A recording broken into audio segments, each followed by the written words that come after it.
Oh, saan ka pupunta? Ba't bihis na bihis ka? Ay, oo nga pala, nakakalimutan kong sabihin sa'yo. Magkikita-kita kami ngayon ng mga kaibigan ko. Mga dalaga pa kasi kami nung huli kaming nagkita-kita eh. Tumigil ka, hindi ka aalis.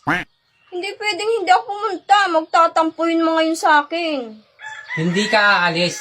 Ako nga, hindi mo pinayagan ng reunion namin. Tapos ikaw, aalis ka. Ano ka, siniswerte? Payagan mo na ako.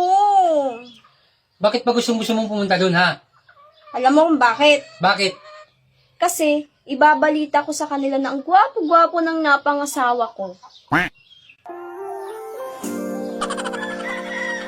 Parang tama to. Oo nga, ipagmamalaki kita.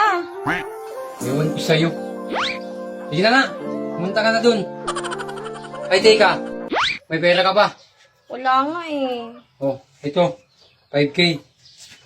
Libre mo sila, ha?